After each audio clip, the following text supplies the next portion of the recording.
Item ಯಾವುದೇ ಇರಲಿ try ಮಾಡಿ ಆಚಿ ಚಿಕನ್ ಮಸಾಲಾ. ಆಚಿ ಚಿಕನ್ ಮಸಾಲಾ.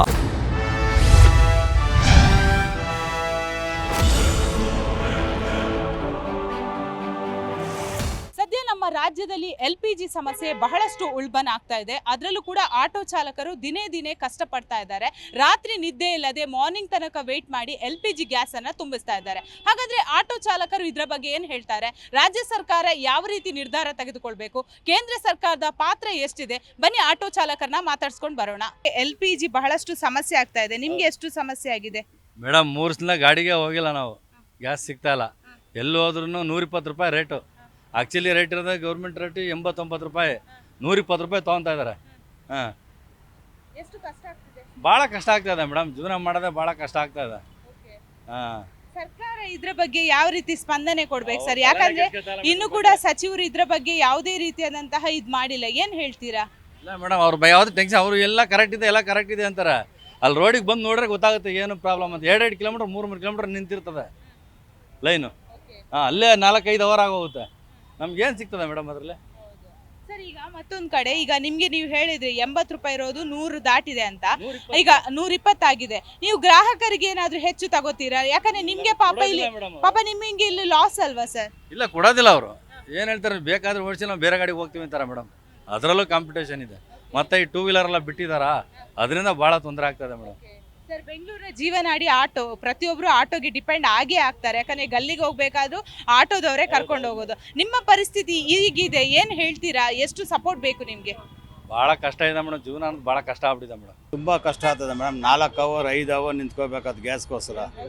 ಹಾಂ, ಈಗ ನೀವು ಇಷ್ಟೊಂದು ಹಿರಿ ಜೀವ ಇದ್ದೀರಾ, 4-5 ಅವರ್ಸ್ ನಿಲ್ಲಿಸ್ಬೇಕಾದ್ರೆ ನಿಮ್ಗೆ ಎಷ್ಟು ಕಷ್ಟ ಆಗುತ್ತೆ ಸರ್? ತುಂಬ ಕಷ್ಟ ಆಗ್ತದೆ ಮೇಡಮ್. ಇಲ್ಲಿ ನಾವು ಸಂಪಾದನೆ ಮಾಡೋಕೆ ಕಷ್ಟ ಆಗ್ತದೆ. ನಾವು ಕೊಡೋ ಫೈನಾನ್ಸ್ ಕಟ್ಟಬೇಕು. ಬಡವ್ರಿಗೆ ಎಷ್ಟು ಕಷ್ಟ ಆಗ್ತದೆ. ದಿನ ಸಂಪಾದನೆ ಮಾಡಿದ್ರೆ ದಿನ ತಿನ್ನಬೇಕಲ್ಲ, ಅವ್ರಿಗೆ ಎಷ್ಟು ಕಷ್ಟ ಆಗಬೇಕು. ಸರ್ಕಾರ ಏನು ಕೇಳ್ತಾನೆ ಇಲ್ಲ. ಇದ್ರ ಬಗ್ಗೆ ಯಾರು ಮಾತಾಡ್ತಲ್ಲ. ಗ್ಯಾಸ್ ರೇಟೆಲ್ಲ ಜಾಸ್ತಿ ಮಾಡ್ತಾರೆ. ಒಂದೊಂದು ಬಂಕಲ್ಲಿ ಒಂಥರ ಮಾಡ್ತಾವ್ರೆ. ಅದೇನು ಮಾಡೋಣ ನಾವು? ಹಾಂ, ಗ್ರಾಹಕರು ಏನು ಹೇಳ್ತಾರೆ ಸರ್? ಇವಾಗ ಅವ್ರು ಏನು ಹೇಳ್ತಾ ಇಲ್ಲ. ಅವರು ನೀವು ಹೆಂಗಾನ ಹಾಳಾಗೋಗ್ರಿ, ಒಟ್ಟಲ್ಲಿ ನೀವು ಗ್ಯಾಸ್ ಹಾಕೊಂತೀರ, ಆ ಕಡೆ ಇಲ್ಲ ಮನೆಗೆ ಹೋಗಿ ಮನ್ಕೊಬ್ರಿ ಅಷ್ಟೇ ಹೇಳ್ತಾ ಇರೋದು. ಅವರು ಮನೇಲಿ ಹೆಂಗೆ ಸರ್ ಟ್ರೀಟ್ ಮಾಡ್ತಾರೆ? ಯಾಕಂದ್ರೆ ನೀವು ಒಂದು ದಿವಸ ದುಡಿದ್ರೆ ಮನೆಗೆ ಏನಾದ್ರು ತಗೊಂಡೋಗ್ಬೋದು. ಮತ್ತೆ ಈಗ ಮಕ್ಕಳ ಫೀಸ್ ಬೇರೆ ಕಟ್ಟಬೇಕಾಗುತ್ತೆ. ಇವಾಗ ಅಡ್ಮಿಷನ್ ಮಾಡಬೇಕು, ಎಲ್ಲ ಮಾಡಬೇಕು. ಎಷ್ಟು ಕಷ್ಟ ಆಯ್ತು ಇವ್ರಿಗೆ. ಸರ್ಕಾರಕ್ಕೆ ಇವೆಲ್ಲ ಏನು ಕೇಳ್ತಾ ಇಲ್ಲ ಇವರೆಲ್ಲ ಗ್ಯಾಸ್ ಬಗ್ಗೆ. ನಾವು ಅದೇ ಕೇಳ್ತಾ ಇದ್ರಿ ಮೇಡಮ್, ಅಷ್ಟೇ. ಬೇರೆ ಇನ್ನೇನು ಹೇಳ್ತಲ್ಲ. ನಾವೇನಿಲ್ಲ ಮೇಡಮ್, ಗ್ಯಾಸ್ ಹತ್ರ ಲೈನಲ್ಲಿ ನಿಂತರೆ 5 ಅವರ್ 6 ಅವರ್ ಆಗ್ತಾಯಿದೆ. ಹಾಂ, ನಾವು ಬಂದು ಏನು ದುಡಿಯೋಕ್ಕಾಗುತ್ತೆ? ಅಲ್ಲಿ 6 ಗಂಟೆ ಬರೀ ಗ್ಯಾಸ್ ಹಾಕೋಕ್ಕೆ ಆಗಿದ್ರೆ ನಾವೇನು ಮಾಡೋದಿಲ್ಲ. ಕ್ಯೂವಲ್ಲಿ ನಿಂತ್ಕೊಂಡು ಬಿಸಿಲಿಗೆ ಸಾಯ್ತಾ ಇದ್ದೀವಿ. ಎಷ್ಟು ದಿವಸ ಆಟೋ ಸ್ಟಾಪ್ ಮಾಡಿದ್ರಿ? ನಾನು ಒಂದು 10 ದಿವಸ ಮನೇಲೇ ಇಕ್ಬಿಟ್ಟೆ ಮೇಡಮ್. ನಮ್ಗೆ ಯಾರು ಸಹಾಯ ಮಾಡ್ತಾರೆ ಇಲ್ಲಿ? ನಮ್ಗೆ ಮನೇಲಿ ಕಷ್ಟ ಆ ಥರ ಇದೆ. ಯಾರು ನಿಮಗೆ ಹುಷಾರಿಲ್ವಾ ಸರ್? ಏನು ಹೆಲ್ತ್ ಪ್ರಾಬ್ಲಮ್ ಇದೆಯಾ? ಹೇಗೆ ಇದೆ ಮೇಡಮ್ ನಮಗೆ? ಆದ್ರೂ ಹಾಂ, ಏನಿಲ್ಲ, ಸೋರೆಸಿಸ್ ಇದೆ. ಅದಕ್ಕೋಸ್ಕರ ಏನು ಮಾಡ್ತೀರ ಮೇಡಮ್? ತುಂಬ ಕಷ್ಟದಲ್ಲಿದ್ದೀವಿ. ಸರ್ಕಾರ ಮೇಡಮ್ ನಮ್ಗೇನೋ ಸಹಾಯ ಮಾಡಬೇಕಂತ ಕೇಳ್ತಾ ಇದ್ದೀವಿ. ತಿಂಗಳಿಗೆ ಏನಾದರೂ ಒಂದು 20,000 ಆ ಥರ ಕೊಟ್ಟರೆ ಚೆನ್ನಾಗಿರುತ್ತೆ ಮೇಡಮ್. ಕ್ಯೂವಲ್ಲಿ ಎತ್ಕೊಂಡ್ರೆ 2 ಗಂಟೆ ರಾತ್ರಿ ಬಂದಿದ್ವಿ. 2 ಗಂಟೆ ರಾತ್ರಿ ಎಲ್ಲಿ ಹೋಗಿದ್ರಿ? ಸ್ಟುಡಿಯೋ ಹತ್ರ, ಕಂಟೈನರ್ ಸ್ಟುಡಿಯೋ ಹತ್ರ. ಎಷ್ಟು ತುಂಬಿಸ್ಕೊಂಡು ಬಂದ್ರಿ? ಇಲ್ಲಿ ಮಿನಿಮಮ್ 5 kg ಹಾಕ್ತಾರೆ ಅಷ್ಟೇ. ಅದು ಎಷ್ಟು ದಿವಸಕ್ಕೆ ಬರುತ್ತೆ? ಒಂದು ದಿವಸನೂ ಬರಲ್ಲ. ಈಗ ಅಷ್ಟಕ್ಕೆ ಎಷ್ಟು ಕೊಟ್ರಿ ಹಣ? ಅಷ್ಟಕ್ಕೆ ಇವಾಗ 110 ರೂಪಾಯಿ ಇಸ್ಕೊಂತವ್ರೆ. ಈಗ ಬಾಡಿಗೆ ಎಷ್ಟು? ಅಲ್ಲ, 1 ಲೀಟ್ರಿಗೆ 110 ರೂಪಾಯಿ ಇಸ್ಕೊಂತವ್ರೆ. ಈಗ ಎಷ್ಟು ತುಂಬಿಸ್ಕೊಂಡಿದ್ದೀರಿ? 5 kg. 5 kg. ಎಷ್ಟು ದಿವಸ? ಒಂದೇ ದಿವಸ? ಒಂದು ದಿವಸನೂ ಬರಲ್ಲ ಮೇಡಮ್. ಅದು ಎಷ್ಟು ಲಾಭ ಆಗುತ್ತೆ ನಿಮಗೆ? ಲಾಭ ಎಲ್ಲಿ ಬರುತ್ತೆ ಮೇಡಮ್? ಜಾಸ್ತಿ ಆಗ್ಬಿಟ್ಟಿದೆ ಇವಾಗ. 59 ರೂಪಾಯಿ ಇತ್ತು, 110 ರೂಪಾಯಿ ಇಸ್ಕೊಂತವ್ರೆ. ಎಲ್ಲೂ ಓಡಿಸೋದು ಮೇಡಮ್. ಬೇರೆ ಏನಾದರೂ ಉದ್ಯೋಗ ಗೊತ್ತಾ? ಬೇರೆ ಯಾವುದೂ ಇಲ್ಲ ಮೇಡಮ್. ಇದೇ ಜೀವನ? ಇದೇ ಜೀವನ, ಬೇರೆ ಯಾವುದೂ ಇಲ್ಲ. ಇದು ಬೆಳಿಗ್ಗೆ ಇದ್ರೆ ಇದೇ ಮಾಡಬೇಕು. ಎಷ್ಟು ವರ್ಷದಿಂದ ಆಟೋ? ನಾವು 30 ವರ್ಷದಿಂದ ಓಡಿಸ್ತೀವಿ ಆಟೋ. LPG ಬಿಟ್ಟು ಎಲೆಕ್ಟ್ರಿಕ್ ಹೋಗ್ಬೇಕಂತ ಏನಾದರೂ ಅನ್ಸುತ್ತೆ? ಎಲೆಕ್ಟ್ರಿಕ್ ಎಲ್ಲಿ ಮೇಡಮ್? ಅದಕ್ಕೂ ಅದೇ ಇದು ಅದೇ ಎರಡೂ ಒಂದೇ. ಲೋನಲ್ಲಿ ತಗೊಂಡಿದ್ದೀರಾ ಗಾಡಿ? ಲೋನ್ ಕಟ್ಟಬೇಕು, ತಿರ್ಗಾ ಮನೆ ನೋಡ್ಬೇಕು, ಎಲ್ಲ ಮಾಡ್ಬೇಕು ಮೇಡಮ್. ರಾತ್ರಿ 9:30ವರೆಗೂ ತಿರುಗಿ ಬಸ್ ಸಿಕ್ಕಿಲ್ಲ. ಮತ್ತೆ ಮನೆಗೆ ಹೋಗಿ 3 ಗಂಟೆಗೆ ಎದ್ದು ಬಂದು 4 ಗಂಟೆಗೆ ಹಾಕಿ 8 ಗಂಟೆಗೆ ಹಾಕೊಂಬಂದಿದ್ದೀನಿ. ಅದು ಪಿಣ್ಯ ಇದೆಲ್ಲ 8ನೇ ಮೈಲಿ ಇದೆಯಲ್ಲ, ಅಲ್ಲಿ ನೆಲಗದ್ರನಹಳ್ಳಿ ಪೆಟ್ರೋಲ್ ಬಂಕಲ್ಲಿ. ನಾವಿರೋದು ಮಾಕ್ಲಿ. ಅಲ್ಲಿಂದ ಬಂದು 3 ಗಂಟೆಗೆ ಎದ್ದು ಬಂದು ಅಲ್ಲಿ ಹಾಕ್ಕೊಂಡಿದ್ದೀನಿ. ಹಾಕ್ಕೊಂಡು 8 ಗಂಟೆಗೆ ಹಾಕ್ಕೊಂಡು ಈ ಕಡೆ ಬಂದಿದ್ದೀನಿ. ಈ ಈಗ ಎಷ್ಟು ಹಾಕೊಂಡು ಬಂದ್ರಿ? 700 ರೂಪಾಯಿಗೆ ಹಾಕ್ತಾ ಇದ್ದಾರೆ ಅಲ್ಲಿ. ಈಗ ಫುಲ್ ಟ್ಯಾಂಕ್ ಕೊಡಿ ಅಂದರೆ ಕೊಡಲ್ಲ ಅಂತಾರೆ. ಈಗ 700 ರೂಪಾಯಿ ಒಂದು ದಿವಸ ಖಾಲಿ ಆಗೋಗುತ್ತೆ. ತಿರುಗಿ ಮತ್ತೆ ನೈಟು ನಿಂತ್ಕೋಬೇಕು, ಎಲ್ಲಿ ಹಾಕ್ತಾರೋ ಅಲ್ಲಿ ಹಾಕ್ಸ್ಕೋಬೇಕು. ನಮ್ಗಂತ ಈ ಜೀವನನೇ ಸಾಕಾಗ್ಬಿಟ್ಟಿದೆ ಮೇಡಮ್. ಈಗ ಆಟ ಬಿಟ್ಬಿಟ್ಟು ಎಲ್ಲರೂ ನೆಮ್ಮದಿಯಾಗಿ ಎಲ್ಲರೂ ಕೂಲಿ ಕೆಲ್ಸಕ್ಕೆ ಹೋಗ್ಬೇಕು, ಹಂಗೆ ಅಂಥ ಪರಿಸ್ಥಿತಿ ಆಗ್ಬಿಟ್ಟಿದೆ ಈ ಗ್ಯಾಸಿನ. ನಾವು 30 ವರ್ಷ ಆಯಿತು ಮೇಡಮ್. 92ರಿಂದ ನಾವು ಆಟೋ ಓಡಿಸ್ತಾ ಇರೋದು. ಅಂದ್ರೆ ಇದು ಬಿಟ್ಟು ಬೇರೆ ಏನಾದ್ರು ಉದ್ಯೋಗ? ಏನು ಗೊತ್ತಿಲ್ಲ ಮೇಡಮ್. ಹೆಂಡತಿ ಮಕ್ಳು ಏನ್ ಹೇಳ್ತಾರೆ ಸರ್? ಯಾಕಂದ್ರೆ ಒಂದು ದಿನದ ನೀವು ದುಡಿದ್ರೆ ಮನೆಗೆ ತೆಗೆದುಕೊಂಡು ಹೋಗ್ಬೋದು, ಏನ್ ಹೇಳ್ತಾರೆ ಮನೆಯಲ್ಲಿ? ಮನೆಯಲ್ಲಿ ಏನು ಹೇಳ್ತಾರೆ, ಇರೋ ಪರಿಸ್ಥಿತಿ ಅವ್ರಿಗೂ ಗೊತ್ತಿದೆ, ಅವರು ಅಡ್ಜಸ್ಟ್ ಮಾಡ್ಕೊಂಡು ಹೋಗ್ತಾರೆ. ಏನ್ ಹೇಳ್ತೀರಾ ಸರ್ಕಾರಕ್ಕೆ? ಸರ್ಕಾರಕ್ಕೆ ಮನವಿ ಮಾಡೋದಿಷ್ಟೇ, ಆಟೋ ಡ್ರೈವರ್ಗಳಿಗೆ ತೊಂದರೆ ಕೊಡ್ತಾ ಇದ್ದಾರೆ.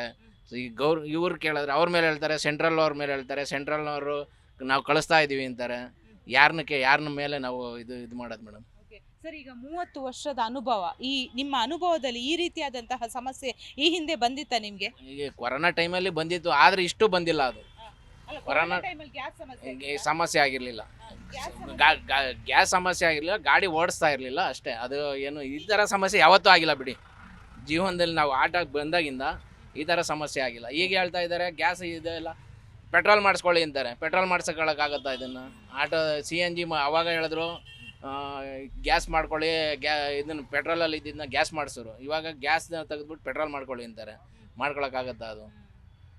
ಸರ್, ಈಗ 700 ರೂಪಾಯಿ ತುಂಬಿಸ್ಕೊಂಡು ಬಂದ್ರಿ ಅಂದ್ರ, ಈಗ 1 ಕಿಲೋಮೀಟರ್ಗೆ 35ರಿಂದ 40 ಇರುತ್ತೆ. ಸೊ ನೀವು 50-60 ತಗೋತೀರಾ, ಗ್ರಾಹಕರು ಏನ್ ಹೇಳ್ತಾರೆ? ನೀವು ಒಂದು ಮೀಟರ್ ಜಾಸ್ತಿ ಹಾಕಿದ್ರೆ ಏನ್ ಹೇಳ್ತಾರೆ? ನಾವು ಮೀಟರ್ ಅದು ಜಾಸ್ತಿ ಮಾಡೋಕ್ಕೂ ಆಗಲ್ಲ, ನಾವು ಕೇಳೋಕ್ಕೂ ಆಗಲ್ಲ. ಯಾಕೆಂದ್ರೆ ಅವ್ರನ್ನ ಅವ್ರ ಮೇಲೆ ನಾವು ಭಾರ ಹಾಕೋಕ್ಕಾಗಲ್ಲ. ಅದು ಏನಿದೆ ಅದು ಇವಾಗ ನಾವು ಇದು ಮಾಡ್ತಾ ಇದ್ದೀವಿ, ನಮ್ಮ ಯಾತ್ರೆ ಮತ್ತು ಊಬರ್ ಮಾಡ್ತಾ ಇದ್ದೀವಿ. ಅವ್ರು ಏನು ಕೊಡ್ತಾರೋ ಅದನ್ನೇ ತೊಗೊತಾ ಇದ್ದೀವಿ. ನಾವು ಎಕ್ಸ್ಟ್ರಾನು ಕೇಳೋಕ್ಕಾಗಲ್ಲ. ಎಕ್ಸ್ಟ್ರಾ ಕೇಳಿದ್ರೆ ಅವ್ರ ಹತ್ರನೂ ಕೊಡಬೇಕಲ್ಲ ಅವರು. ಓಕೆ, ಈಗ ಅಲ್ಲಿ 156 ರೂಪಾಯಿ ತೋರಿಸ್ತಾ ಇದೆ, 2 ಬಾಡಿಗೆಗೆ 156. ಅದಕ್ಕಿಂತ ಜಾಸ್ತಿ ನೀವು ಪಾಪ ತಗೊಳ್ಳೋದೇ ಇಲ್ಲ ಅಂದ್ರೆ ನಿಮ್ಗೆ ಇದು ಲಾಸ್ ಆಗಲ್ವಾ? ಲಾಸ್ ಆಗ್ತಾ ಇದೆ ಮೇಡಮ್, ಲಾಸ್ ಆಗ್ತದೆ. ನಾವು ಯಾರಿಗೆ ಹೇಳೋಣ? ಅವ್ರ ಕಸ್ಟಮರ್ ಕೇಳಿದ್ರೆ ಅವ್ರು ಕೊಡೋದಿಲ್ಲ. ಇಷ್ಟ ಇದ್ರೆ ಇದು ಮಾಡಿ ಅಂತಾರೆ. ನಮಗೆಲ್ಲಿ ನಮಗೂ ನಿಮ್ಮ ಥರನೇ ಪ್ರಾಬ್ಲಮ್ಮು ಅಂತಾರೆ. ನಾವು ಆ ಥರ ಯಾರ ಹತ್ರನೂ ತೊಗೊಳಕ್ಕೂ ಹೋಗಲ್ಲ, ಕೇಳೋಕ್ಕೂ ಹೋಗಲ್ಲ ಮೇಡಮ್. ಅದು ಡ್ಯೂಟಿ ಏನು ಬರ್ತದೆ ಅದು ಮಾಡ್ಕೊಂಡು. ಬೆಂಗಳೂರಿನ ಜೀವನಾಡಿ ಆಟೋ ಅಂತ ಹೇಳ್ತಾರೆ. ಗಲ್ಲಿಗೆ ಹೋಗ್ಬೇಕಾದ್ರೆ ಆಟೋಗೆ ಡಿಪೆಂಡ್ ಆಗ್ತಾರೆ. ಬಟ್ ನಿಮ್ಮ ಸಮಸ್ಯೆನ ಈಗ ಕೇಳೋದಕ್ಕೆ ಮುಂದಾಗ್ತಿಲ್ಲ. ಹೋಟೆಲ್ ಅವ್ರದ್ದು 13% ಏನೋ ಕ್ಲಿಯರ್ ಮಾಡೋದಕ್ಕೆ ಸರ್ಕಾರ ಮುಂದೆ. ಅದರಿಂದ ಲಾಭ ಇದೆ, ನಿಮ್ಮಿಂದ ಏನೋ ಲಾಭ ಇಲ್ಲ ಅಂತ ಹಂಗ್ ತಿಳ್ಕೊಂಡಿದಾರ? ನಮ್ಮಿಂದ ಲಾಭ ಅವ್ರು ಮಾಡ್ಕೊತಾರೆ ಹೊರತು ಅವರಿಂದ ಲಾಭ ನಮ್ಗೇನಿಲ್ಲ. ಈಗ ನಾವು ಟ್ಯಾಕ್ಸ್ ಕಟ್ತೀವಿ, ಇನ್ಶೂರೆನ್ಸ್ ಕಟ್ತೀವಿ, FC ಮಾಡ್ತೀವಿ, ಪರ್ಮೆಂಟ್ ಕೊಡ್ತೀವಿ, ಇದು ಮಾಡಿರ್ತೀವಿ, ಎಲ್ಲ ನಾವು ಮಾಡ್ತೀವಿ. ಪೇರ್ ಪಾರ್ಟ್ಸಿಂದ ಎಲ್ಲದಕ್ಕೂ GST ಹಾಕ್ತಾರೆ ನಮಗೆ. ನಮಗೇನು ಮಾಡಿಕೊಟ್ಟಿದ್ದಾರೆ ಸರ್ಕಾರದಿಂದ? ನಮಗೆ ಆಟೋ ಡ್ರೈವರ್ಗಳಿಗೆ ಏನು ಸಹಾಯ ಮಾಡಿದ್ದಾರೆ ಹೇಳಿ ಇದುವರೆಗೂ? ಸಮಸ್ಯೆ ಅಂದರೆ ಫುಲ್ ಕಮ್ಮಿ ಆಗಿದೆ ಮೇಡಮ್. ಗ್ಯಾಸ್ದು ತುಂಬ ಪ್ರಾಬ್ಲಮ್ ಆಗಿದೆ. ಹೋಗಿ ಕ್ಯೂನಲ್ಲಿ ಇಟ್ಕೊಳ್ಬೇಕು. ಬೆಳಿಗ್ಗೆ ನೋಡಿ 3 ಗಂಟೆಗೆ ಹೋಗಿರೋದು ಇವತ್ತು ಹಾಕೊಂಡು ಬಂದಿರೋದು. ಫುಲ್ ಕ್ಯೂ ಜಾಸ್ತಿ ಆಗಿದೆ. ಗ್ಯಾಸ್ಗೆ ತುಂಬ ಕಷ್ಟ ಆಗಿದೆ ಮೇಡಮ್. ನಿಮ್ಮ ಕಣ್ಣು ನೋಡೋ ಗೊತ್ತಾಗುತ್ತೆ ಸರ್, ನಿದ್ದೆ ಇಲ್ಲದೆ ಎಷ್ಟೋ ದಿವಸ ಆಯ್ತಂತ. ಹೇಗೆ ನಿಭಾಯಿಸ್ತಿದೆ? ಆರೋಗ್ಯ ಒಂದು ಕಡೆ ಜೀವನ ಎಷ್ಟು ಕಷ್ಟ ಅನಿಸುತ್ತೆ? ಫುಲ್ ತುಂಬ ಕಷ್ಟ ಆಗಿದೆ ಮೇಡಮ್. ರಾತ್ರಿಯಿಂದ ನಿದ್ದೆ ಮಾಡಿಲ್ಲ. ತುಂಬ ಕಷ್ಟ. ವೇಟ್ ಮಾಡಿ ಗ್ಯಾಸ್ ಹಾಕೊಂಡು ಬಂದಿರೋದು. ಆ ಥರ ಕಷ್ಟ ಆಗಿದೆ ಮೇಡಮ್. ಮನೇಲಿ ಏನು ಹೇಳ್ತಾರೆ? ಮನೆಯಲ್ಲಿ ಯಾಕೆ ಈ ಥರ ಯಾಕೆ ಅಂದ್ರೆ ಮನೆಯಲ್ಲಿ ಒಪ್ಕೊಳಲ್ಲ. ನಮ್ಮದು ಜೀವನ ನೋಡಬೇಕಲ್ಲ, ಅದಕ್ಕೋಸ್ಕರ ತುಂಬ ಕಷ್ಟ ಆಗಿದೆ. ಗ್ಯಾಸ್ದು ತುಂಬ ಪ್ರಾಬ್ಲಮ್. ನಾವು 13 ವರ್ಷದಿಂದ ಆಟೋ ಓಡಿಸೋದಿಲ್ಲ. ಇದು ಬಿಟ್ಟು ಬೇರೆ ಏನು ಉದ್ಯೋಗ ಗೊತ್ತಿಲ್ಲ? ಇಲ್ಲ ಮೇಡಮ್, ಪ್ರಾಮಿಸ್ ಇಲ್ಲ. ಇದೇ ಆಟೋ ಡಿಪಾರ್ಟ್ಮೆಂಟೇನೆ. ಗ್ಯಾಸ್ದು ತುಂಬ ಪ್ರಾಬ್ಲಮ್ ಆಗಿದೆ. ನಿಮ್ಮ ಲೈಫಲ್ಲಿ ನೋಡ್ದಂಗೆ ಇಲ್ಲಿವರೆಗೆ ಸಮಸ್ಯೆ ಆಗಿತ್ತಾ? ಹಾಂ, ಸಮಸ್ಯೆ ಆಗಿದೆ. ಅಂದ್ರೆ ಆಟೋ ಈ ಹಿಂದೆ ಸಮಸ್ಯೆ ಆಗಿತ್ತೆ ಗ್ಯಾಸ್ ಇದ್ದು? ಹಾಂ, ಗ್ಯಾಸು ತುಂಬ ಇದಾಯಿತು. ಇದು ಫಸ್ಟು. ಓಕೆ, LPG ಸಿಗೋದಿಲ್ಲ, ಏನೂ ಇಲ್ಲ. ನಮ್ಮ ಸಮಸ್ಯೆನ ಸರ್ಕಾರ ಅರ್ಥ ಮಾಡ್ಕೊಳ್ಳಲ್ಲ. ಯಾರಿಂದ ನಮ್ಗೆ ಈ ಥರ ಸಮಸ್ಯೆ ಹೇಗೆ ಬಗೆಹರಿಸೋಳು? ನಿಮ್ಮ ಕಣ್ಣು ನೋಡಕ್ ಗೊತ್ತಾಗುತ್ತೆ ನಿದ್ದೆ ಮಾಡಿಲ್ಲ ಅಂತ. ಎಷ್ಟು ದಿವಸ ಆಯ್ತು ಸರ್? 2 ದಿನ ಆಗಿದೆ. ಗ್ಯಾಸ್ಗೋಸ್ಕರ ಅಲಿಬೇಕು. ಎಲ್ಲೋದ್ರೂ ಗ್ಯಾಸ್ಗೋಸ್ಕರ 500 ಆಟ, 600 ಆಟ, 700 ಆಟ ನಿಂತಿರುತ್ತೆ. 5 ಅವರ್ ಕಾಯಬೇಕು. ಇದಕ್ಕೆಲ್ಲ ಸಮಸ್ಯೆ ಬಗೆಹರಿಯೋದು ಹೇಗೆ ಅಂತ ಗೊತ್ತಿಲ್ಲ. ಸರ್ಕಾರ ಅಂತೂ ಇದ್ರ ಬಗ್ಗೆ ಕಾಳಜಿ ಇಲ್ಲ. ಆಟೋ ಡ್ರೈವರ್ಗೆ ಅಂದರೆ ಅವ್ರಿಗೆ ಈ ಥರದ್ದು ಯಾವುದೇ ಥರದ್ದು ಕೊರತೆ ನಿಗ್ಸಲ್ಲ, ಏನೂ ಇಲ್ಲ. ಸರ್ಕಾರದಿಂದ ಯಾವುದಾದ್ರೂ ವೇತನ ಆಗಲಿ, ಇಲ್ಲ ಯಾವುದಾನ ಒಂದು ಇನ್ಶೂರೆನ್ಸ್ ಆಗಲಿ, ಯಾವುದೇ ಥರದ್ದು ಆಟೋ ಡ್ರೈವರ್ಗಳಿಗೆ ಇಲ್ಲ. ಇದನ್ನಂತೂ ನಮ್ಮ ಕಷ್ಟನ ಬಗೆಹರಿಸ್ಕೊಳ್ಳೋಕ್ಕೆ ನಾವೇ ಕಷ್ಟ ಬೀಳ್ತಿದ್ದೀವಿ. ಬೇರೆಯವರಂತೂ ಜನನೂ ನಮಗೆ ಸಪೋರ್ಟ್ ಮಾಡ್ತಿಲ್ಲ. ಗೊತ್ತಾ ನಿಮಗೆ? ಹೋಟ್ಲಲ್ಲಿ 10 ರೂಪಾಯಿ ಜಾಸ್ತಿ ಮಾಡ್ತಾರೆ. ಎಲ್ಲ ಕಡೆ 10 ರೂಪಾಯಿ ಜಾಸ್ತಿ ಮಾಡಿದ್ದಾರೆ. ನಮ್ಗೆ 5ರಿಂದ 10 ರೂಪಾಯಿ ಜಾಸ್ತಿ ಕೊಡಬೇಕು ಅಂದರೆ ಬೈತಾರೆ. ಬೈತಾರೆ, ಕೇಳಿದ್ರೆ ಕಂಪ್ಲೇಂಟ್ ಮಾಡ್ತೀವಿ ಅಂತಾರೆ. ನೀವು ಗ್ಯಾಸು 60 ರೂಪಾಯಿ ಇದ್ದಿದ್ದು 120 ರೂಪಾಯಿ ಆಗಿದೆ. ಇದನ್ನು ನಾವು ಯಾರಿಗೆ ಹೇಳ್ಕೊಳ್ಳೋದು?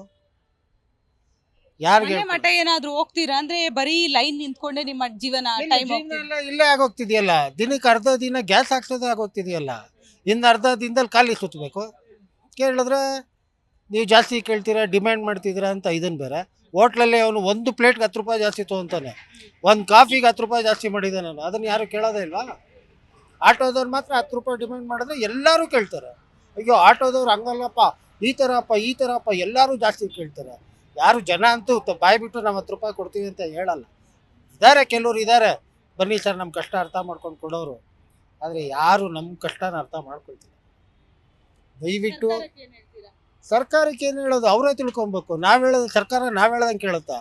ಸರ್ಕಾರ ಹೇಳ್ದಾಗ ನಾವು ಕೇಳ್ಕೊಂಬರ್ತಾ ಇದ್ದೀವಿ. ಈಗ ವಿಧಾನಸೌಧ ಕುತ್ಕೊಂಡು ಮಾತಾಡ್ತಾರೆ, ರಿಯಾಲಿಟಿ ಗ್ರೌಂಡ್ ಅಲ್ಲಿ ಬೇರೆನೇ ಇದೆ ಮೇಡಮ್. ರಿಯಾಲಿಟಿ ಅನ್ನೋದು ನೀವು ತೋರಿಸ್ತೀರಾ, ಜನಕ್ಕೆ ಗೊತ್ತು. ಲೈವಲ್ಲಿ ಬರುತ್ತೆ, ಇನ್ಸ್ಟಾಗ್ರಾಮಲ್ಲಿ ಹಾಕ್ತಾರೆ, ಫೇಸ್ಬುಕ್ಕಲ್ಲಿ ಹಾಕ್ತಾರೆ, ಎಲ್ಲದರಲ್ಲೂ ಹಾಕ್ತಾರೆ. ಜನದ್ದು ಭಾವನೆ ಏನಿದೆ, ಆಟೋದು ಯಾವ ಥರ ನಡೀತಿದ್ರೆ ಅಂತ ನೀವು ಪ್ರತಿ ಒಂದು ವಾರದಿಂದ ಎಲ್ಲ ತೋರಿಸ್ತಾನೂ ಇದ್ದೀರಾ, ಮಾಡ್ತಾನೂ ಇದ್ದೀರಾ. ಮತ್ತು ಸರ್ಕಾರ ಯಾಕೆ ತೊಗೊಳ್ತಾ ಇಲ್ಲ ಅದನ್ನು? ಯಾರು ಮಾಡೋದಿಲ್ಲ ಮೇಡಮ್. ಸರ್ಕಾರಕ್ಕೆ ಮಾಡಬೇಕು ಅಂದರೆ ನೀವೇ ಮಾಡಬೇಕು. ನಿಮ್ಮ ಚಾನಲ್ನವರು, ಪೇಪರ್ನವರು ಇವರು ದಿನ ಅದ್ರ ಬಗ್ಗೆ ಏನಾದರೂ ವಿಷಯ ತೋರಿಸ್ಕೊಡ್ತಾ ಇದ್ದರೆ ನಮ್ಗೆ ಅನುಕೂಲ ಆಗುತ್ತೆ ಖಂಡಿತ. ನಮ್ಮದು ಒಂದು ರಿಕ್ವೆಸ್ಟ್ ಏನು ಅಂದರೆ, ದಯವಿಟ್ಟು ಸಾರಿಗೆ ಸಚಿವರು ನಮ್ಮ ಕಡೆ ತಿರುಗಿ ನಮ್ಮ ಕಷ್ಟ ಏನಿದೆಯೋ ಅದನ್ನು ಅರ್ಥ ಮಾಡ್ಕೊ, ಆದಷ್ಟು LPG ಮಾಡಿಕೊಡ್ಬೇಕು. ಇಷ್ಟೇ ನಾವು ಕೇಳ್ಕೊಳ್ಳೋದು.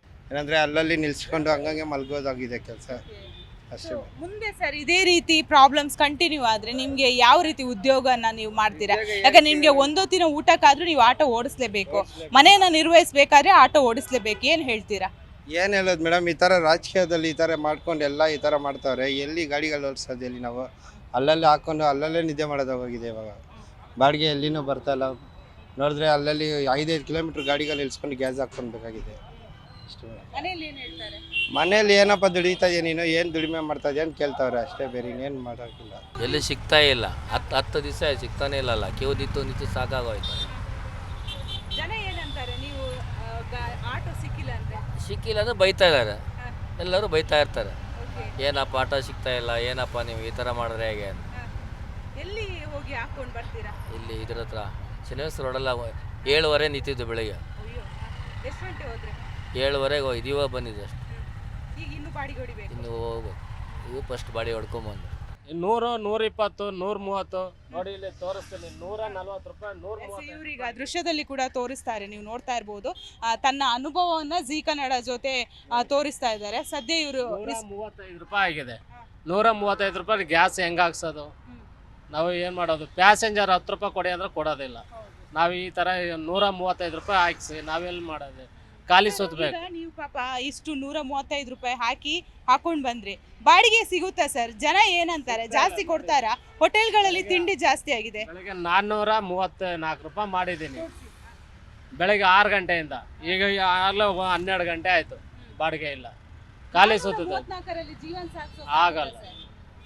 ಏನು ಮಕ್ಳು ಫೀಸ್ ಏನು ಕಟ್ಟೋದು, ಬಾಡಿಗೆ ಕಟ್ಟೋದು, ಕಲೆಕ್ಷನ್ ಏನು ಕೊಡೋದು, ಹೆಂಗೆ ಮಾಡೋದು? ತುಂಬಾ ಕಷ್ಟ. ಜೀವನ ದುಬಾರಿ ಆಗಿದೆ, ಪ್ರತಿಯೊಂದು ಕೂಡ ರೇಟ್ ಜಾಸ್ತಿ ಆಗ್ತಾ ಇದೆ. ಊಟ ಮಾಡಿದ್ರೆ ಹೋಟ್ಲಲ್ಲಿ ಈಗ ಒಂದು ರೈಸ್ ತಿಂದೆ, ಇಷ್ಟು ರೈಸ್ ತಿಂದೆ 70 ರೂಪಾಯಿ ತಗೊಂಡ್ರು. ಏನು ಮಾಡೋದು? ಇದೇ ಇಲ್ಲ.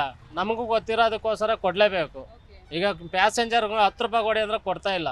ಎಷ್ಟಿದೆ ಅಷ್ಟೇ ಕೊಡ್ತೀವಿ ಅಂತಾರೆ. ಆನ್ಲೈನಲ್ಲೂ ನೋಡಿದ್ರೆ ಅದರಲ್ಲೂ ಕಮಿಷನ್ ತಗೊಂತಾರೆ. ಅದು 1 ಕಿಲೋಮೀಟ್ರ್ 2 ಕಿಲೋಮೀಟ್ರ್ ಪಿಕಪ್ ಮಾಡೋಕೆ ಹೋಗ್ತೀವಿ, ಅದು ಈಗ ಮಧ್ಯೆ ಹೋಗಿದ ತಕ್ಷಣ ಕ್ಯಾನ್ಸಲ್ ಮಾಡ್ತಾರೆ. ಈಗ 50 ರೂಪಾಯಿ ತಗೊಂಡೆ, ಇಲ್ಲಿಗೆ ಬಂದೆ ಕ್ಯಾನ್ಸಲ್ ಮಾಡಿದ್ರು. ಏನು ಮಾಡೋದು? ಬೆಂಗಳೂರಿನ ಜೀವನಾಡಿ ಆಟೋ ಅಂತಾರೆ. ಸರ್ಕಾರದವ್ರು ಯಾಕೆ ನಿಮ್ಮ ಬಗ್ಗೆ, ಟ್ರಾನ್ಸ್ಪೋರ್ಟ್ ಡಿಪಾರ್ಟ್ಮೆಂಟ್ ಆಗಿರ್ಬೋದು, ಆಹಾರ ಸಚಿವರಾಗಿರ್ಬೋದು, CM ಯಾಕೆ ನಿಮ್ಮ ಬಗ್ಗೆ ಗಮನ ಹರಿಸ್ತಾ ಇಲ್ಲ? ಅವ್ರಿಗೆ ಓಟ್ ಬೇಕಾದಾಗ ಬರ್ತಾರೆ, ಓಟ್ ಬೇಡದಾಗ ಅವ್ರು ಗೆದ್ದಾದ್ಮೇಲೆ ಅವರು ನಮ್ಮನ್ನು ಮರ್ತು ಬಿಡ್ತಾರೆ. ಅಷ್ಟೇ ಕೆಲಸ ಆಗಿರೋದಿಲ್ಲ. ಜನಗಳು ಸರಿಯಿಲ್ಲ. ಜನ ಕರೆಕ್ಟಾಗಿ ಬದಲಾದ್ರೆ ಆಟೋಮೆಟಿಕ್ಕಾಗಿ ಅವರು ಬದಲಾಯ್ತಾರೆ. ಸರ್ಕಾರ ನಮ್ಮ ಕಡೆ ಗಮನ ಕೊಡ್ತಾ ಇಲ್ಲ, ಅದೇನೋ ನಿಜ. ಆದರೆ ಅವ್ರಿಗೆ ಒಂದು ಚೂರನ ಕರುಣೆ ಅಂತವ್ರಿಗೆ ಇಲ್ಲ. ನಮ್ಮ ಪರಿಸ್ಥಿತಿ ಯಾರಿಗೂ ಹೇಳ್ಕೊಳಕ್ಕಾಯ್ತಲ್ಲ, ಅಂಥ ಪರಿಸ್ಥಿತಿ ಆಗಿದೆ. ಎಷ್ಟು ವರ್ಷದಿಂದ ಆಟೋ ಓಡಿಸ್ತಾ ಇದ್ದೀರಾ? ಇದು ಬಿಟ್ಟರೆ ಬೇರೆ ಏನಾದರೂ ಉದ್ಯೋಗ ಗೊತ್ತಾ? ಇದು ಬಿಟ್ರೆ ನಮ್ಗೆ ಬೇರೆ ಇದೇ ಇಲ್ಲ. ಮಾಡ್ಕೋಬೇಕು ಅಂದ್ರೆ ದುಡ್ಡು ಬೇಕಲ್ಲ. ಇದು ಕಲ್ತ್ಕೊಬಿಟ್ಟಿದ್ದೀವಿ, ಇದರಲ್ಲೇ ಓಡಿಸ್ಬೇಕು, ಇದರಲ್ಲೇ ಜೀವನ ಮಾಡಬೇಕು. ಲೋನಲ್ಲಿ ತಗೊಂಡಿರೋದು. ತಿಂಗಳಿಗೆ 7,000 ರೂಪಾಯಿ ಕಟ್ಟಬೇಕು. ಈಗ ಹಿಂಗೆ ಈಗ ತುಂಬ ಕಷ್ಟ ಇದೆ, ಏನು ಮಾಡ್ಬೇಕನ್ನೋ ಗೊತ್ತಾಯ್ತಾ ಇಲ್ಲ.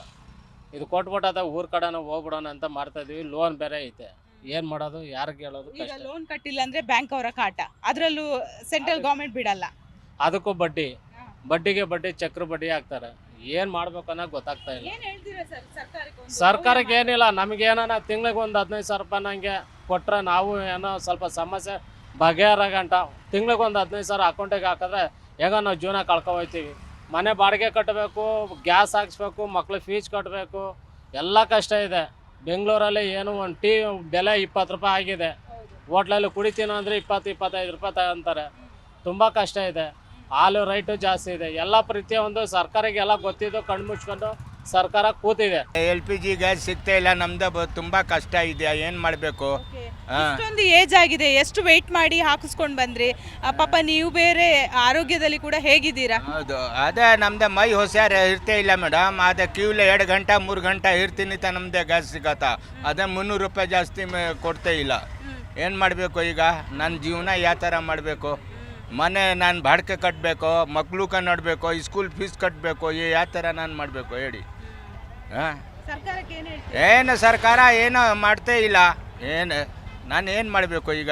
ನೀವೇ ಹೇಳಿ ಮೇಡಮ್. ಅದೇ ಫಸ್ಟ್ ಬಾಡಿಗೆ. ಬೆಳಗ್ಗೆ ನಾನು 6 ಗಂಟೆಗೆ ಗಾಡಿ ಎತ್ತಿತ್ತೀಯ, ಈಗ ಒಂದು ಬಾಡಿಗೆ ಸಿಗತ್ತಾ? ಏನು ಮಾಡಬೇಕು? ಯಾವ ಥರ ಜೀವನ ನಮ್ಮದು ಇದಾಗುತ್ತೆ? ಲೈಫ್ ಎಕ್ಸ್ಪೀರಿಯನ್ಸ್ ಅಲ್ಲಿ ನೀವು ಆಟೋ ಮಾತ್ರ ಓಡಿಸ್ತಿರೋದಾ ಅಥವಾ ಹೇಗೆ? ಅದೇ ಆಟೋ ಓಡಿಸ್ತೀನಿ ಮೇಡಮ್. ಲೈಫ್ ಎಕ್ಸ್ಪೀರಿಯನ್ಸ್ ಥರ ನನ್ನ ಆಟೋ ಇದೇ ಮಾಡ್ತಾಯಿದ್ದೆ. ಏನಮ್ಮ ಗೊತ್ತಿಲ್ಲ. ಅದೇ ಮುಂದೆ ನಾನು ಸೆಕ್ಯೂರಿಟಿ ಕೆಲಸ ಮಾಡ್ತಾ ಇದ್ದ, ಅದು ಸಿಗ್ತೇ ಇಲ್ಲ. ಅದು ಒಂದು ತಿಂಗಳು ಕೆಲಸ ಮಾಡ್ತೀನಿ ಅಲ್ಲಿ ಬಿಡ್ತೀರಾ, ಅಲ್ಲಿಯೇ ಬಿಡ್ತೀರಾ. ಒಂದು ಜಾಗ ಇದೆ ಕೆಲಸ ಬಿಟ್ಟಕ್ಕೆ ಮಾಡ್ತಾ ಇಲ್ಲ. ಏನು ಮಾಡಬೇಕು ನಮ್ಮದು ಹೇಳಿ ನೀವೇ? ಮುಖ್ಯಮಂತ್ರಿಗಳು ಸಿದ್ದರಾಮಯ್ಯ ಸಾಹೇಬರಿಗೆ ಮತ್ತು ಉಪಮುಖ್ಯಮಂತ್ರಿಗಳು DK ಶಿವಕುಮಾರ್ ಸಾಹೇಬರು ಮತ್ತು ನಮ್ಮ ಟ್ರಾನ್ಸ್ಪೋರ್ಟ್ ಮಿನಿಸ್ಟ್ರು ಮತ್ತು ಇಂಧನ ಸಚಿವರು ಎಲ್ಲರಿಗೂ ನಮ್ಮ ಹೃದಯಪೂರ್ವಕ ಅವ್ರಿಗೆ ನಮಸ್ಕಾರವನ್ನು ತಿಳಿಸ್ತಾ ಇದ್ದೀನಿ.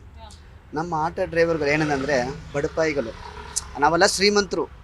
ನಾವೆಲ್ಲ ಏನಂದ್ರೆ ಕೋಟೆ ಎಲ್ಲರ ಹತ್ರ ಲೂಟಿ ಮಾಡಿ ಬಿಲ್ಡಿಂಗ್ ಮೇಲೆ ಬಿಲ್ಡಿಂಗ್ ಕಟ್ಟಿ ನಮ್ಮ ಜೀವನ ಐಷಾರಾಮಿ ಥರ ಇದೆ.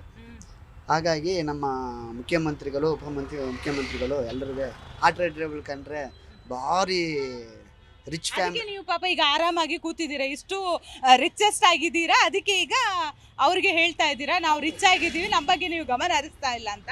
ಅಲ್ಲಲ್ಲ, ಯಾಕಂದ್ರೆ ನಮ್ಮ ಟ್ಯಾಕ್ಸ್ ದುಡ್ಡು ತಗೊಂಡು ನಮ್ಮ ತೆರಿಗೆ ದುಡ್ಡು ಇಲ್ಲ ಅಂತಂದರೆ ಅವ್ರು ಯಾವುದೇ ಕಾರಣಕ್ಕೆ ಒಂದೇ ಒಂದು ಏನು ಕೆಲಸ ಮಾಡೋಕ್ಕೆ ಸಾಧ್ಯ ಇಲ್ಲ. ಬರ್ಕೊಡ್ತೀನಿ ಬೇಕಾದ್ರೆ. ಅದು ಇನ್ನೊಂದು ನಮ್ಮ ಬೇವರಿನ ಏನಂತ ಹೇಳ್ತಾರೆ ಅಂದರೆ, ನಮ್ಮ ಬೇವರಿನ ಹನಿ, ಅವ್ರು ಹಾಕೋ ಬಟ್ಟೆ, ಅವರ ಓಡಾಡೋ ಕಾರ್ಗಳು, ಅವರು ತಿರುಗಾಡೋಕ್ಕೆ, ಶೋಕಿ ಮಾಡೋಕ್ಕೆ, ಪ್ರತಿಯೊಂದಕ್ಕೂ ನಮ್ಮ ಆಟೋ ಚಾಲಕರು ಅವರಿಂದನೇ ಅವರು ಹೊಟ್ಟೆ ತುಂಬಿಸ್ತಾ ಇರೋದೇ ವಿನ ಬೇರೆ ಯಾವುದರಿಂದನೂ ಹೊಟ್ಟೆ ತುಂಬಿಸ್ತಾ ಇಲ್ಲ.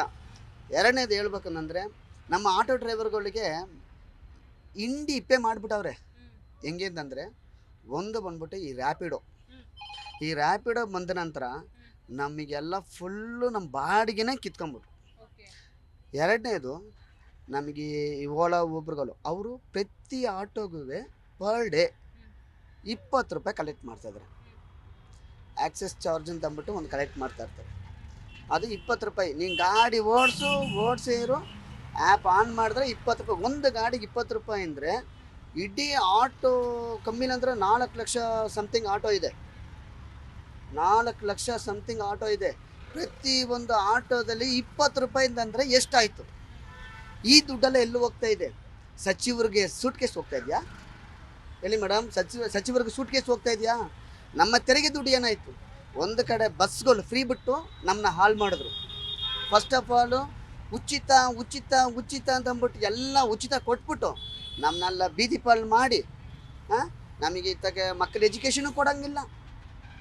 ಮೇಡಮ್, ಇವತ್ತಿನವರೆಗೆ ಹೇಳ್ತೀನಿ, ನಮ್ಮದು ಒಂದೇ ಒಂದು ಮಕ್ಕಳಿಗೆ ಯಾವ್ದಾದ್ರು ಸ್ಕಾಲರ್ಶಿಪ್ ರಿಲೀಸ್ ಮಾಡಿದ್ರೆ ಅಂತ ಅಂದ್ಬಿಟ್ಟು ಕೇಳಿ ಮೇಡಮ್. ಸ್ಕಾಲರ್ಶಿಪ್ ರಿಲೀಸ್ ಮಾಡಿದರೆ ಅವ್ರು ಹೇಳ್ದಂಗೆ ನಾನು ಕೇಳ್ತೀನಿ. ಒಂದು ಸ್ಕಾಲರ್ಶಿಪ್ ಇಲ್ಲ ಮಕ್ಕಳಿಗೆ. ಇಂಜಿನಿಯರಿಂಗ್ ಸ್ಟೂಡೆಂಟ್ಸ್ಗೆ ಒಂದು ಸ್ಕಾಲರ್ಶಿಪ್ ಇಲ್ಲ. ಒಂದು ಚಿಕ್ಕ ಮಕ್ಕಳಿಂದ ಹಿಡಿದು 10ನೇ ಕ್ಲಾಸು 12ನೇ ಕ್ಲಾಸ್ ಗಂಟ ಹೋದಂಥ ಮಕ್ಕಳಿಗೂ ಸ್ಕಾಲರ್ಶಿಪ್ ರಿಲೀಸ್ ಮಾಡಿಲ್ಲ. ಆ ದುಡ್ಡುಗಳು ಏನಾಯಿತು? ಪ್ರತಿಯೊಂದು ದುಡ್ಡು ಎಲ್ಲಿ ಹೋಗ್ತಾ ಇದೆ ಹೇಳಿ? ಪ್ರತಿಯೊಂದು ದುಡ್ಡು ಎಲ್ಲಿಗೆ ಹೋಗ್ತಾ ಇದೆ? ಇವರು ರ್ಯಾಪಿಡೋದವರೆಲ್ಲ ಪೂರ್ತಿ ಸೂಟ್ ಕೇಸ್ ಕೊಡ್ತಾ ಇದ್ದಾರಾ? ಎರಡನೇ ಮಾತು, ಇನ್ನೊಂದು ನಿಮಗೊಂದು ಮುಖ್ಯವಾದ ಒಂದು ಹೇಳ್ತಾ ಇದ್ದೀನಿ.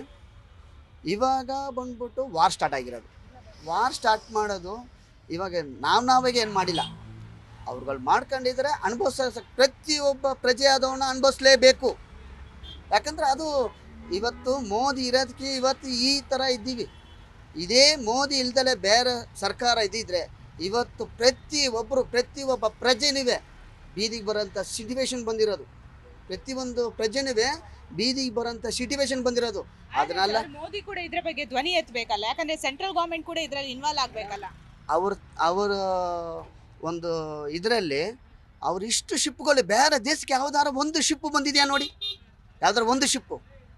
ಅದೇ ನಮ್ಮ ಇಂಡಿಯನ್ ಪ್ರೈಮ್ ಮಿನಿಸ್ಟರ್ಗೆ ಇರೋ ವ್ಯಾಲ್ಯೂ ಅಲ್ಲ ಸರ್, ಈಗ ಪ್ರೈಮ್ ಮಿನಿಸ್ಟರ್ಗೆ ವ್ಯಾಲ್ಯೂ ಇದೆ ಹೌದು, ಆದ್ರೆ ನಿಮ್ಮ LPG ಸಮಸ್ಯೆ ಕ್ಲಿಯರ್ ಆಗ್ತಾ ಇಲ್ಲಲ್ಲ ಸೆಂಟ್ರಲ್ ಗೌರ್ಮೆಂಟ್ ಇಂದ ಕೂಡ? ಮೇಡಮ್ ಅವರು ಎಲ್ಲ ಪ್ರತಿಯೊಂದು ಕೊಡ್ತಾ ಇದ್ದಾರೆ ಮೇಡಮ್. ಅವ್ರು ಕೊಟ್ಟಿಲ್ಲ ಅಂತ ಹೇಳ ಮೇಡಮ್, ಪ್ರತಿಯೊಂದು ಸ್ಟೇಟ್ಗೆ ಸಿಕ್ಕುತ್ತೆ. ಇಲ್ಲಿ ಕಾಂಗ್ರೆಸ್ ಇರೋ ಸರ್ಕಾರ ಸ್ಟೇಟಲ್ಲಿ ಮಾತ್ರ ಯಾಕೆ ಸಿಕ್ಕಲ್ಲ? ಏನಕ್ಕೆ ಸಿಕ್ಕಲ್ಲ?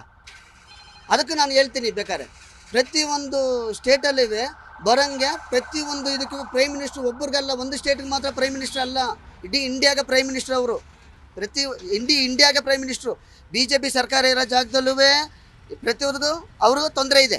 ಬಟ್ ಏನೇ ತೊಂದರೆ ಇದ್ದಾವೆ ಪ್ರತಿಯೊಂದು ಸ್ಟೇಟ್ಗೂ ಅವ್ರು ಕೊಡ್ತಾ ಇರ್ತಾರೆ. ಅವರು ಕೊಡ್ತಾ ಇದ್ದಂಥದ್ದು ನಮ್ಮ ರಾಜ್ಯ ಸರ್ಕಾರ ವಿಫಲ ಆಗಿದೆ ಅಂತ ಅನ್ನೋದಕ್ಕೆ ಮೇನ್ ಪಾಯಿಂಟ್ ಮೇಡಮ್. ರಾಜ್ಯ ಸರ್ಕಾರ ವಿಫಲ ಆಗಿದೆ ಅಂತಂದ್ರೆ ಇದರಲ್ಲಿ ಸೆಂಟ್ರಲ್ ಗೌರ್ಮೆಂಟ್ ನೇರವಾಗಿ ಹೊಣೆ ಮಾಡ್ತಾ ಇದ್ದೀರಾ. LPG ಸಿಗದೇ ಇರೋದಕ್ಕೆ ಕಾರಣ ನಮ್ಮ ರಾಜ್ಯ ಸರ್ಕಾರ, ಕೇಂದ್ರ ಅಲ್ಲ. ಡೀಟೇಲ್ ಕೊಡ್ತೀನಿ ಮೇಡಮ್, ಅದಕ್ಕೂ ಡೀಟೇಲ್ ಕೊಡ್ತೀನಿ. ಹೆಂಗೆ ಅಂತಂದರೆ ಈ ರಾಜ್ಯ ಸರ್ಕಾರ ಪ್ರತಿಯೊಂದು ಬಂಕಲ್ಲುವೆ ಇವ್ರದ್ದು ಇಲಾಖೆಯಲ್ಲಿರೋರು ಪ್ರತಿಯೊಬ್ಬರು ಬಂದ್ಬಿಟ್ಟು ಅವ್ರವ್ರೇ ರೇಟ್ ಚೇಂಜ್ ಮಾಡ್ಕೊಳ್ಳೋಕ್ಕೆ ರಾಜ್ಯ ಸರ್ಕಾರ ಪರ್ಮಿಷನ್ ಕೊಟ್ಟಿದೆಯಾ? First question. ರಾಜ್ಯ ಸರ್ಕಾರ ಏನಾದ್ರು ಪರ್ಮಿಷನ್ ಕೊಟ್ಟಿದೆಯಾ? ಏನೇ ನಮ್ಮದ್ರಲ್ಲಿ ಏನೇ ಮೀಟ್ರ್ ಚೇಂಜ್ ಮಾಡಬೇಕು ಅಂತಂದರೆ ನಾವು ಮೀಟ್ರ್ ಇದಕ್ಕೆ ಹೋಗಿ ನಾವು ಚೇಂಜ್ ಮಾಡಬೇಕು. ಅದೇ ಥರ ಪ್ರತಿಯೊಂದು ರೇಟ್ ಚೇಂಜ್ ಆಗೋದು, ವೇರಿಯೇಷನ್ ಆಗೋದು, ಏನೇ ಆಗೋದು ಸೆಂಟ್ರಲ್ ಗೌರ್ಮೆಂಟಲ್ಲಿ ಏನಾಗುತ್ತೆ ಇಲ್ಲಿ ಸ್ಟೇಟ್ ಗೌರ್ಮೆಂಟಲ್ಲಿ ಆಗೇ ಆಗುತ್ತೆ. ಒಂದು ಕಡೆ 56 ರೂಪಾಯಿ 75 ಪೈಸೆ ಇದ್ದಿದ್ದ ಗ್ಯಾಸು ಒಂದು ಕಡೆ ಬಂದು 80 ರೂಪಾಯಿ, ಒಂದು ಕಡೆ 90 ರೂಪಾಯಿ, ಒಂದು ಕಡೆ 105 ರೂಪಾಯಿ, ಒಂದು ಕಡೆ 120 ರೂಪಾಯಿ ಅಂದರೆ ಅವ್ರು ಇಷ್ಟ ಬಂದಂಗೆ ಅವ್ರಿಗೆ ಮಾಡ್ಕೊಳ್ಳೋಂಗಿದ್ರೆ ಸರ್ಕಾರ ಏನು ಬೇಕು ಮೇಡಮ್? ಸರ್ಕಾರ ವಿಫಲ ಆಗಿದೆ ಮೇಡಮ್. ಎಸ್, ಆಟೋ ಚಾಲಕರ ಒಂದೊಂದು ನೋವನ್ನ ಜೀ ಕನ್ನಡ ಜೊತೆ ಹೇಳ್ತಾ ಹೋದ್ರು. ಇನ್ನಾದ್ರೂ ರಾಜ್ಯ ಆಗಿರ್ಬೋದು, ಕೇಂದ್ರ ಸರ್ಕಾರ ಆದಷ್ಟು ಬೇಗ ಆಟೋ ಚಾಲಕರ ಸಮಸ್ಯೆಯನ್ನ ನಿವಾರಣೆ ಮಾಡಬೇಕು. ಯಾಕಂದ್ರೆ ಆಟೋ ಅನ್ನೋದು ಬೆಂಗಳೂರು ಆಗಿರ್ಬೋದು ಜಿಲ್ಲೆಗಳಲ್ಲಿ ಜೀವನಾಡಿಯಾಗಿ ಕೆಲಸ ಮಾಡ್ತಾ ಇದೆ. ಯಾಕಂದ್ರೆ ಗಲ್ಲಿಗಳಿಗೆ ಹೋಗ್ಬೇಕಾದ್ರೆ ಇದೇ ಆಟೋ ಮುಖಾಂತರ ಜನಸಾಮಾನ್ಯರು ಕೂಡ ಹೋಗ್ತಾರೆ. ಸದ್ಯ LPG ಸಮಸ್ಯೆಯಿಂದ ಬಹಳಷ್ಟು ಸಮಸ್ಯೆ ಆಗ್ತಾ ಇದೆ. ಸರತಿ ಸಲ್ಲಿನಲ್ಲಿ ನಿಂತು ತಮ್ಮ ನಿದ್ದೆಯನ್ನು ಬಿಟ್ಟು ಮನೆಯವರ ಒಂದು ಜೀವನ ನಡೆಸೋದಕ್ಕೋಸ್ಕರ ಆಟೋದವರು ಬಹಳಷ್ಟು ಕಷ್ಟಪಡ್ತಾ ಇದ್ದಾರೆ. ಇನ್ನಾದ್ರೂ ಈ ಕಷ್ಟಕ್ಕೆ ಯಾವ ರೀತಿ ಸರ್ಕಾರ ನೆರವಾಗುತ್ತೆ ಅನ್ನೋದು ಕಾದು ನೋಡಬೇಕು. ಬೆಂಗಳೂರಿಂದ ಕ್ಯಾಮರಾ ಪರ್ಸನ್ ಯಶಸ್ ಜೊತೆ ಭವ್ಯ ಸುನಿಲ್, ಜೀ ಕನ್ನಡ ನ್ಯೂಸ್.